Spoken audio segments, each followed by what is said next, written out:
Assalamualaikum warahmatullahi wabarakatuh dan salam sejahtera semua. Waalaikumsalam. Terima kasih saya ucapkan kepada semua ahli mesyuarat kerana dapat meluangkan masa untuk hadir ke mesyuarat rasmi pada hari ini.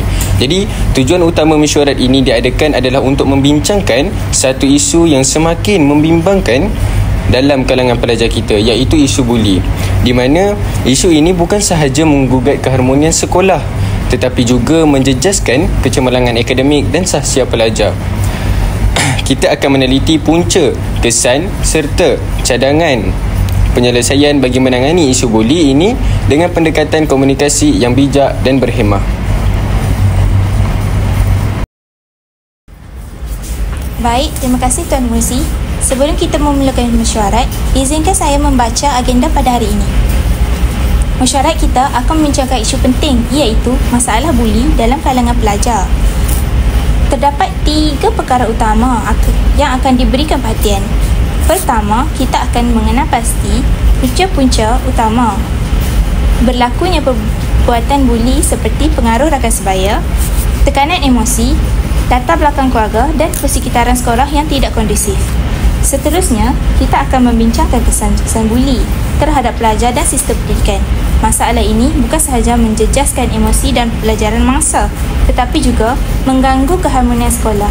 Akhir sekali, kita akan mencadangkan langkah-langkah penyelesaian yang berkesan seperti meningkatkan kerjasama antara guru, ibu bapa dan pelajar serta melaksanakan kempen kesedaran. Diharapkan perbincangan pada hari ini dapat membantu kita mencari cara terbaik untuk mengatasi masalah buli di sekolah. Baik, terima kasih Setiausaha. Jadi dengan itu, saya buka perbincangan kita pada hari ini untuk agenda yang pertama, iaitu punca-punca berlakunya buli.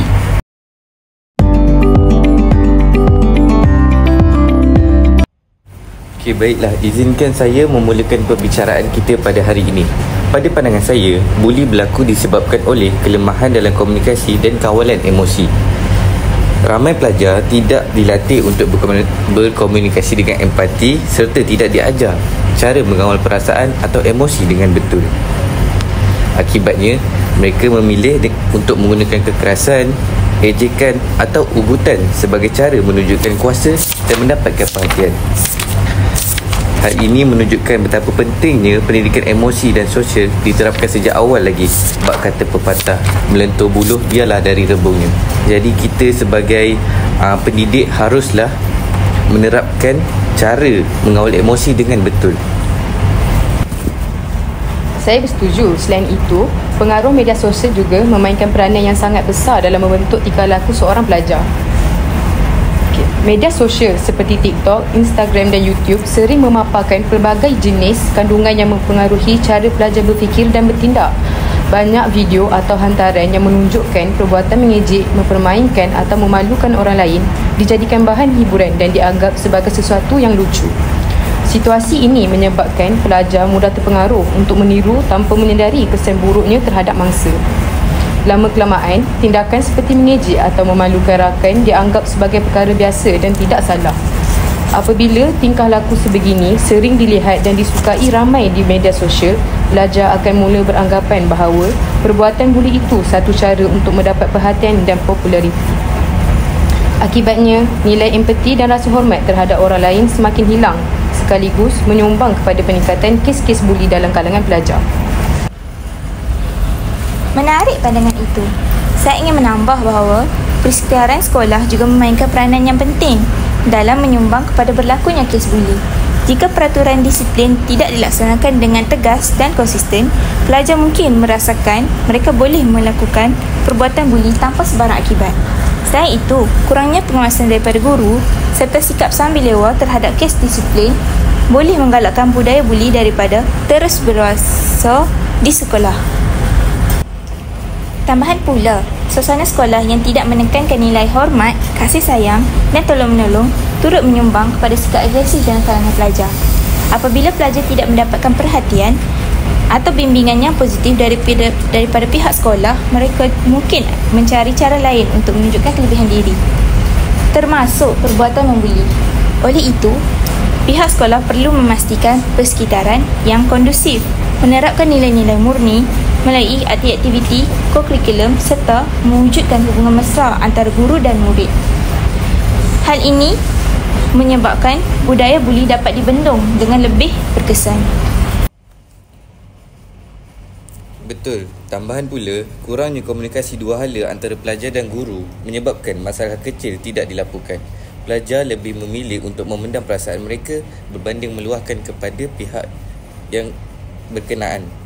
Bila rasa tak didengar, pelajar mudah memberontak dan tunjuk kuasa melalui perbuatan buli.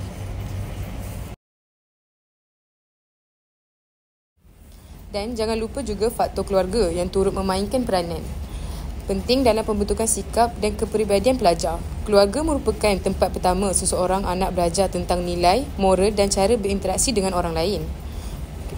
Jika seorang pelajar sering melihat pertengkaran, kekasaran, bahasa atau keganasan fizikal di rumah, mereka cenderung untuk menganggap bahawa cara tersebut adalah normal dalam menyelesaikan masalah. Lama-kelamaan, pelajar mungkin meniru corak komunikasi atau tingkah laku agresif yang mereka lihat di persekitaran keluarga. Apabila suasana rumah dipenuhi dengan tekanan, emosi, kurang kasih sayang atau tiada bimbingan yang baik daripada ibu bapa, pelajar akan mencari saluran lain untuk meluahkan perasaan marah dan tertekan mereka. Dan kadang-kala ia dilakukan di sekolah dengan membuli rakan sebaya. Hal ini menunjukkan bahawa pengaruh keluarga sangat besar dalam membentuk tingkah laku sosial pelajar, sama ada ke arah positif atau negatif. Oleh itu, persekitaran keluarga yang harmoni dan penuh kasih sayang amat penting bagi melahirkan pelajar yang berakhlak baik serta mampu mengawal emosi dengan matang. Baik, terima kasih atas semua pandangan yang telah diberikan sebentar tadi. Jadi kita dapat menyimpulkan bahawa punca buli datang daripada pelbagai sudut, iaitu daripada individu, keluarga, persekitaran sekolah dan pengaruh media. Semuanya berkait dengan kelemahan komunikasi dan nilai empati yang rendah. Maka agenda 1 telah tamat di sini dan mesyuarat akan ditangguhkan pada jam 5 petang dan akan bersambung pada 7 Oktober 2025 jam 9 pagi di bilik mesyuarat utama. Sekian, terima kasih.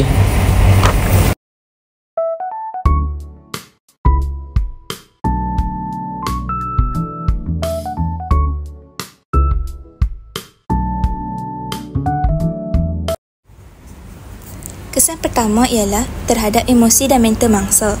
Mereka akan berasa takut, tertekan, hilang keyakinan diri, bahkan ada yang enggan hadir ke sekolah kerana bimbang kejadian sama berulang. Perasaan tidak selamat ini boleh menjejaskan tumpuan mereka dalam pelajaran serta menyebabkan prestasi akademik merosot. Dalam jangka panjang, pengalaman dibuli boleh membawa kepada trauma mendalam, kemurungan dan masalah sosial yang lain seperti sukar mempercayai orang lain. Sesetengah mangsa juga mungkin mengalami perubahan tingkah laku seperti menjadi pendiam, mudah marah atau menjauhkan diri daripada rakan-rakan. Jika tidak dibantu dengan segera, kesan psikologi ini boleh berlarutan hingga dewasa dan memberi kesan yang buruk terhadap kesejahteraan hidup mereka. Sebagai contoh, baru-baru ini kita digemparkan dengan satu berita yang amat menyedihkan, iaitu seorang kanak berumur 10 tahun yang menghidapkan sehidung telah dibuli sehingga mengalami kemerosotan daya ingatan. Menurut ibu mangsa, kejadian ini berlaku selepas anaknya mengalami gegaran pada bahagian otak yang dipercayai berpunca daripada perbuatan buli oleh rakan sekolahnya. Jadi, kes ini jelas menunjukkan bahawa perbuatan buli bukan sahaja meninggalkan kesan emosi dan psikologi, tetapi juga boleh menjejaskan kesihatan fizikal serta perkembangan mental mangsa dalam jangka masa yang panjang. Selain itu, buli juga memberi kesan yang besar terhadap prestasi akademik pelajar. Apabila seseorang pelajar menjadi mangsa buli, mereka sering berasa tertekan, takut dan tidak selamat ketika di sekolah. Perasaan ini menyebabkan mereka hilang tumpuan dalam pembelajaran dan tidak dapat mengikuti pelajaran dengan baik. Ada juga mula ponteng sekolah kerana bimbang akan menjadi sasaran buli, sekaligus menjejaskan kehadiran mereka ke kelas. Akibatnya, pelajar yang dibuli gagal mencapai potensi sebenar mereka dalam akademik. Prestasi yang menurun bukan sahaja berpunca daripada kehilangan fokus tetapi juga daripada kesan emosi yang mendalam seperti rendah diri dan hilang motivasi untuk belajar. Dalam jangka masa panjang, mangsa buli mungkin menjadi tidak berminat terhadap pelajaran dan menolak sebarang bentuk interaksi sosial di sekolah. Hal ini membuktikan bahawa budaya buli bukan sahaja menyakitkan secara fizikal dan emosi tetapi turut mengancam masa depan pendidikan seorang belajar. Dari sudut sosial, budaya buli ini dia menciptakan suasana yang tidak harmoni dalam persekitaran sekolah. Apabila insiden buli berlaku, suasana sekolah menjadi tegang dan tidak selesa. Pelajar mula berasa takut serta saling mencurigai antara satu sama lain. Mereka tidak lagi berani bergaul secara bebas kerana khawatir akan menjadi mangsa seterusnya. Keadaan ini menjadikan sekolah yang sepatutnya menjadi tempat untuk belajar dan membina nasiah bertukar menjadi tempat yang menimbulkan tekanan dan kebimbangan kepada pelajar. Pelajar juga akan merasa trauma sekiranya dibuli. Selain itu, budaya buli juga menjejaskan hubungan rakan sebaya. Masa buli akan rasa terasing dan kehilangan keyakinan untuk berinteraksi dengan orang lain. Dalam masa yang sama, pelajar lain mungkin memilih untuk menjauhkan diri daripada mangsa kerana tidak mahu turut dibuli. Situasi ini menyebabkan semangat kerjasama dan perpaduan antara pelajar semakin melemah. Jika budaya ini dibiarkan berterusan, ia boleh meruntuhkan nilai kemanusiaan dan empati dalam kalangan pelajar serta mewujudkan generasi yang mementingkan diri tanpa rasa belas kasihan terhadap orang lain. Bukan itu sahaja, sekolah juga boleh menerima imej negatif apabila kes buli dilaporkan kepada pihak luar. Masyarakat akan mula hilang kepercayaan terhadap keupayaan sekolah dalam mengawal disiplin pelajar dan memastikan keselamatan warga sekolah. Keadaan ini boleh menjejaskan reputasi sekolah serta menimbulkan kebimbangan dalam kalangan ibu bapa untuk menghantar anak mereka belajar di situ. Selain itu, guru juga mungkin berasa tertekan dan kurang motivasi apabila sering berhadapan dengan masalah disiplin yang tidak terkawal.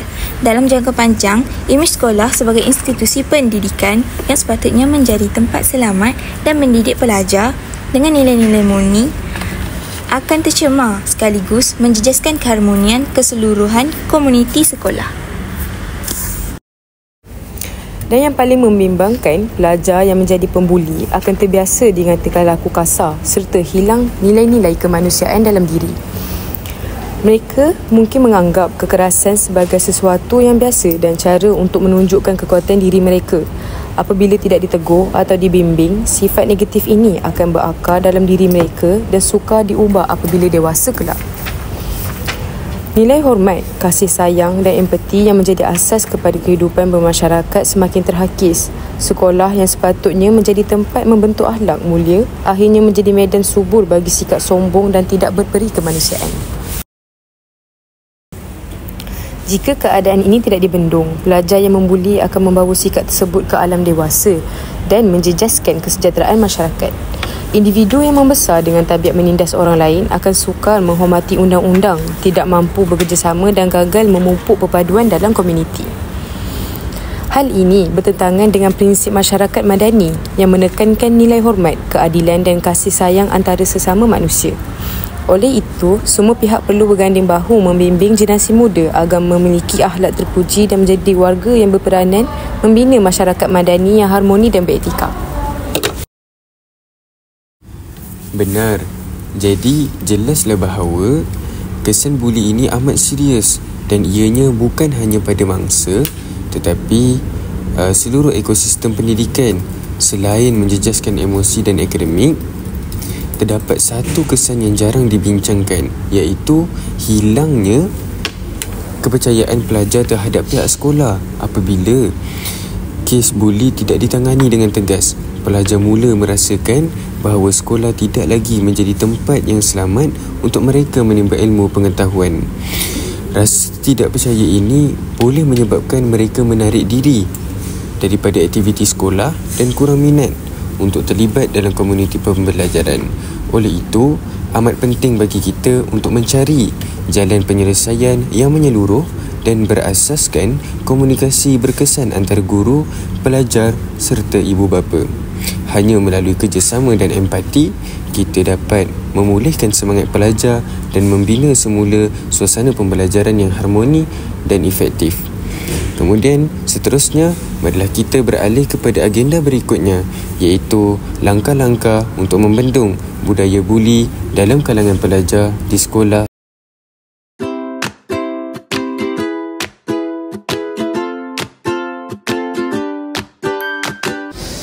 Saya cadangkan supaya pihak sekolah memperkenalkan program komunikasi yang berkesan, yang mana dapat membantu pelajar membina kemahiran berinteraksi secara sihat dan menghormati antara satu sama lain. Program ini boleh dilaksanakan melalui bengkel empati, latihan mendengar secara aktif serta aktiviti lakonan peranan yang mampu memberi peluang kepada pelajar untuk memahami perasaan orang lain dan melatih diri mengawal emosi dengan cara yang betul. Melalui aktiviti sebegini, pelajar bukan sahaja belajar cara berkomunikasi dengan sopan, tetapi juga mampu membentuk hubungan sosial yang lebih harmoni dalam persekitaran sekolah. Selain itu, pihak sekolah juga boleh melibatkan guru bimbingan dan kaunseling dalam merancang modul pembelajaran yang berkesan supaya ia lebih sesuai dengan keperluan dan tahap pemikiran pelajar. Dengan adanya bimbingan profesional, pelajar dapat didedahkan kepada situasi sebenar yang menuntut kemahiran berkomunikasi dan penyelesaian konflik secara berhemah. Secara tidak langsung, program ini mampu mengurangkan salah faham, sikap agresif serta perbuatan buli yang berpunca daripada komunikasi yang tidak sihat. Cadangan yang baik. Saya juga berpendapat bahawa sistem mentor-menti perlu diperkukuh bagi memastikan pelajar mendapat sokongan emosi dan bimbingan berterusan sepanjang tempoh persekolahan mereka. Melalui sistem ini, setiap pelajar akan mempunyai seorang guru atau senior yang berperanan sebagai mentor untuk mendengar, membimbing dan memberi nasihat apabila mereka berhadapan dengan masalah peribadi ataupun akademik.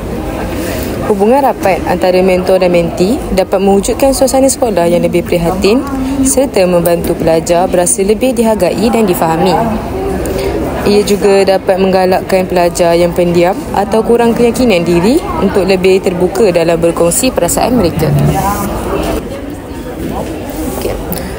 Selain daripada itu, sistem ini boleh dijadikan platform untuk membina nilai-nilai positif seperti empati, tanggungjawab dan rasa hormat antara pelajar dengan guru ataupun rakan sebaya. Pihak sekolah boleh menjadualkan sesi pertemuan berkala antara mentor dan menti bagi membincangkan perkembangan diri, akademik serta cabaran yang dihadapi oleh seorang pelajar. Dengan adanya hubungan yang kukuh ini, pelajar tidak akan berasa terpinggir atau kesorangan dalam menghadapi tekanan. Sebaliknya, mereka akan berasa lebih yakin dan disokong. Secara keseluruhannya, pengukuhan sistem mentor-menti dapat membantu membentuk komuniti sekolah yang lebih harmoni, penyayang dan berdaya saing. Saya bersetuju dengan pendapat kamu. Saya ingin menambah bahawa sekolah juga perlu memantau penggunaan media sosial dalam kalangan pelajar secara baik dan berhemah. Langkah ini bukan bertujuan untuk menghukum atau menyekat kebebasan pelajar, tetapi untuk membimbing mereka menggunakan platform digital dengan cara yang positif dan bertanggungjawab. Dalam era teknologi kini, banyak kes cyberbully berlaku kerana kurangnya kesedaran tentang etika komunikasi dalam talian. Oleh itu, pihak sekolah boleh menganjurkan kempen atau bengkel literasi digital bagi mendidik pelajar tentang adab menggunakan media sosial, privasi orang lain dan mengelakkan daripada mereka menyebarkan fitnah atau kata-kata yang kesat. Pendekatan ini juga selaras dengan konsep madani yang menekankan nilai ihsan, hormat dan tanggungjawab sosial dalam setiap tindakan. Melalui bimbingan berterusan, pelajar bukan sahaja celik digital tetapi juga berakhlak mulia dalam dunia maya. Ini akan membantu membentuk masyarakat sekolah yang berteraskan nilai kemanusiaan dan saling menghormati, sekaligus menjadikan media sosial sebagai medium yang menyebarkan kebaikan dan bukannya kebencian.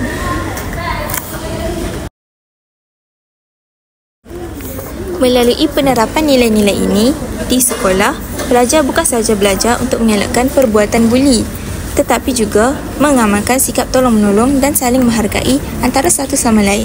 Secara tidak langsung, sekolah akan menjadi persekitaran yang lebih harmoni dan selamat untuk semua keluarga.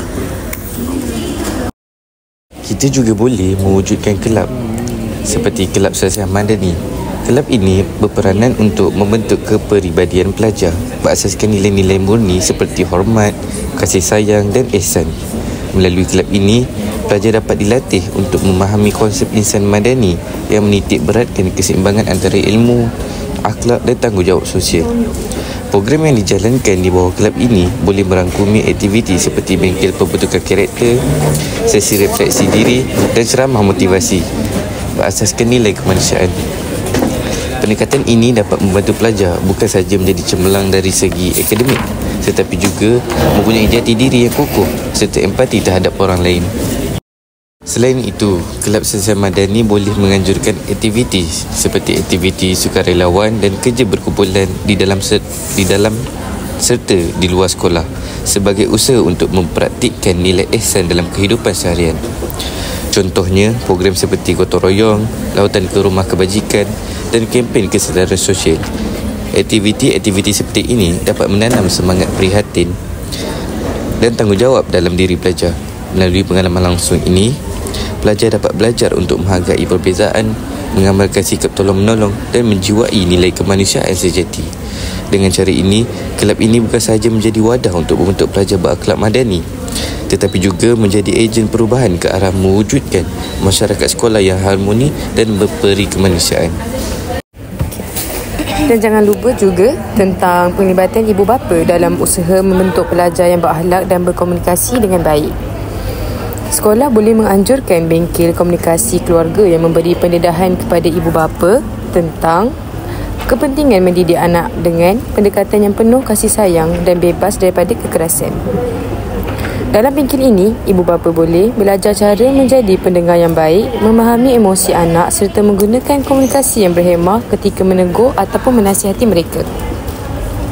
Apabila ibu bapa mengamalkan gaya komunikasi yang positif di rumah, ia akan mencerminkan suasana keluarga yang harmoni sekaligus membantu anak-anak membentuk sikap yang lebih tenang dan rasional dalam berinteraksi dengan orang lain. Selain daripada itu juga, pelibatan ibu bapa juga boleh diperkukuh melalui program kerjasama antara sekolah dan persatuan ibu bapa dan guru. Melalui platform ini, ibu bapa boleh terlibat secara langsung dalam merancang dan melaksanakan aktiviti yang menyokong pembangunan sasiah serta kesejahteraan emosi pelajar. Contohnya, program seperti Hari Keluarga Sekolah Madani atau sesi dialog ibu bapa dan anak-anak boleh diadakan bagi mengeratkan hubungan kekeluargaan serta meningkatkan kefahaman antara generasi. Apabila hubungan antara ibu bapa, guru dan pelajar menjadi lebih kukuh, ia akan mewujudkan persekitaran pendidikan yang menyeluruh, bukan sahaja menumpukan pada pencapaian akademik tetapi juga pada pembinaan sasiah madani yang seimbang dan berakhlak tinggi. Saya sokong pandangan itu. Selain itu, guru-guru juga perlu diberikan latihan berkaitan dengan kecerdasan emosi supaya mereka lebih peka dan mampu mengesan tanda-tanda awal perlakuan buli dalam kalangan pelajar. Dengan kemahiran ini, guru dapat menangani situasi dengan lebih tenang dan berhemah, bukan semata-mata dengan hukuman yang mungkin menambah tekanan kepada pelajar. Guru yang mempunyai tahap kecerdasan emosi yang tinggi juga dapat menjadi contoh teladan kepada murid, khususnya dalam mengawal emosi, menunjukkan empati dan berkomunikasi dengan sopan. Selain itu, latihan sebegini boleh membantu guru membina hubungan yang lebih erat dengan pelajar, menjadikan mereka lebih selesa untuk melaporkan sebarang kejadian buli tanpa rasa takut. Dalam masa yang sama, pendekatan berasaskan kasih sayang dan nilai madani dapat diterapkan dalam setiap tindakan guru. Apabila guru memainkan peranan sebagai pembimbing yang memahami, bukan menghukum, suasana sekolah akan menjadi lebih harmoni dan menyokong perkembangan sasiah positif dalam kalangan pelajar. Baiklah, adakah kamu rasa wajar latihan berkaitan dengan kecerdasan emosi ini hanya tertumpu dan diberikan kepada guru-guru bimbingan dan kaunseling sahaja? Pada pendapat saya, hal ini tidak wajar sama sekali kerana bukan sahaja guru bimbingan kaunseling yang mempunyai peranan untuk mengubah sikap-sikap murid yang sering membuli rakan sebayanya, tetapi guru-guru lain juga mempunyai peranan yang penting untuk mencorakkan sikap murid agar lebih positif dalam kehidupan masing-masing. Baiklah, semua cadangan ini selaras dengan konsep generasi madani, iaitu usaha dalam melahirkan individu yang bukan sahaja cemerlang dari segi akademik tetapi juga tinggi nilai moral dan kemanusiaannya. Generasi madani menekankan pembentukan insan yang beradab, empati serta mampu berfikir secara rasional dalam menghadapi cabaran kehidupan moden. Dengan menerapkan nilai-nilai ini melalui pelbagai program seperti komunikasi berkesan, mentor-menti dan kelab sahsia, sekolah dapat menjadikan tempat yang subur untuk melahirkan pelajar yang seimbang dari segi intelek dan emosi. Mereka bukan sekadar tahu menyesuaikan diri dengan perubahan dunia, tetapi juga mempunyai jiwa yang luhur dan mampu menghormati perbezaan antara sesama manusia. Selain itu, konsep generasi madani juga turut menggalakkan penglibatan semua pihak seperti guru, ibu bapa dan masyarakat dalam membentuk pelajar yang berakhlak dan berjiwa kepimpinan.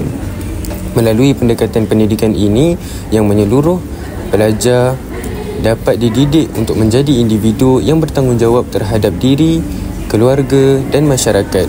Nilai empati, kasih sayang dan ihsan yang diterapkan dalam setiap aktiviti dapat membina generasi yang bukan sahaja bijak berkomunikasi tetapi juga mampu menyelesaikan konflik dengan berhemah dan bertimbang rasa. Dengan cara ini, usaha membentuk generasi madani bukan sekadar slogan tetapi satu realiti yang dapat melahirkan masyarakat yang beradab, harmoni dan progresif.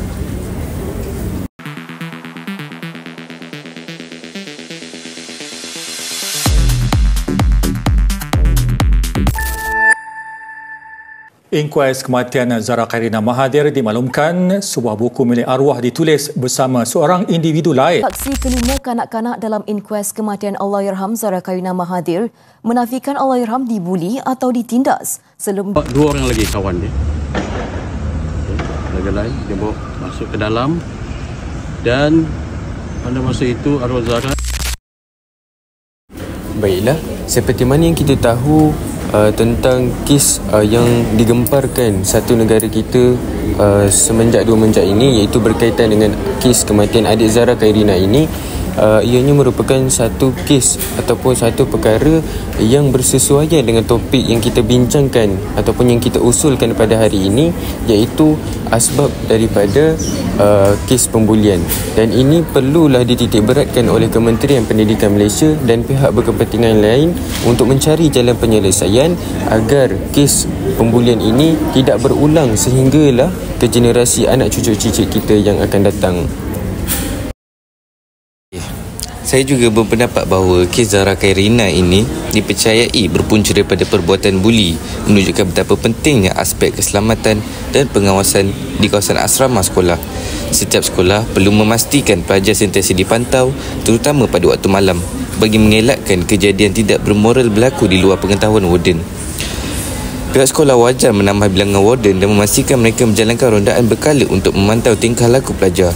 Selain itu, pemasangan kamera litar tertutup atau lebih dikenali sebagai CCTV di kawasan strategik seperti larangan utama, bilik rehat dan koridor asrama boleh membantu mengesan sebarang aktiviti mencurigakan. Langkah ini bukan sahaja mencegah kes buli tetapi juga memberi rasa selamat kepada pelajar yang tinggal di asrama.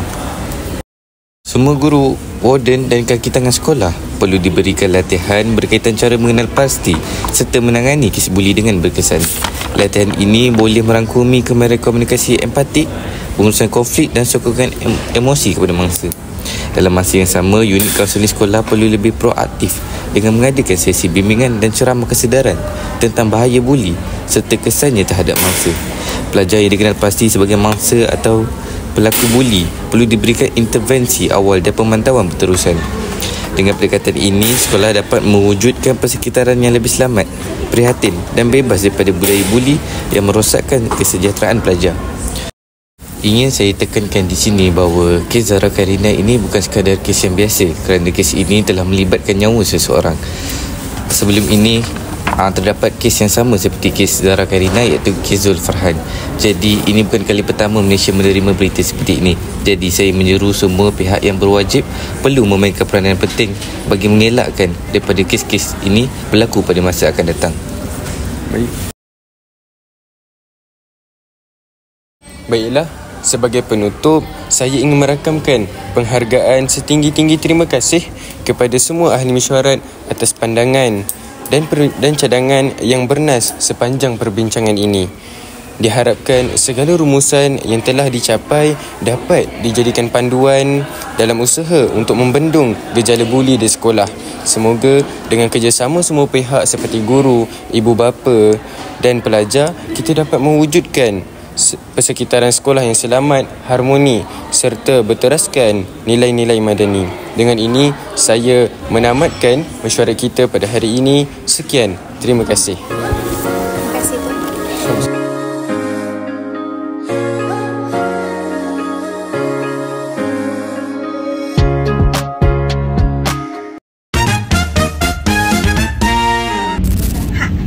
Berdasarkan simulasi mesyuarat tersebut, korang mesti nak tahu kan apa itu maksud mesyuarat sebenarnya?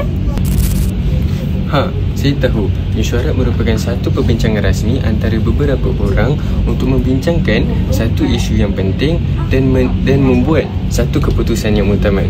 Kemudian, mesyuarat ini juga diadakan bagi memberi laluan kepada ahli-ahli mesyuarat yang lain untuk melontarkan pendapat mereka dan mencapai objektif mesyuarat utama bersama-sama. Betul tu, mesyuarat ni memang penting kerana ia menjadi platform untuk kita bertukar idea dan maklumat. Selain itu, mesyuarat juga membantu organisasi untuk membuat tindakan yang lebih terancang. Ya, dan dalam mesyuarat mestilah mempunyai pengerusi yang mengawal perjalanan perbincangan supaya tak lari daripada topik. Biasanya, semua isi mesyuarat akan direkodkan dalam bentuk magnet untuk dijadikan rujukan pada masa akan datang. Jikalau mengikut format, mesyuarat dimulakan dengan ucapan alu-aluan pengerusi. Selepas itu, pengesahan minit mesyuarat dan diikuti dengan perbincangan perkara berbangkit. Selepas itu, ia akan diteruskan dengan laporan aktiviti, hal-hal yang baharu dan akan diakhiri dengan penangguhan mesyuarat. Semua bahagian ini penting supaya mesyuarat dapat berjalan dengan lancar dan objektif ataupun keputusan daripada mesyuarat itu dapat direkodkan dengan jelas. Pendek kata, mesyuarat ini bukan sekadar perbincangan biasa, tetapi satu proses rasmi untuk memastikan semua pihak terlibat untuk membuat keputusan dengan adil.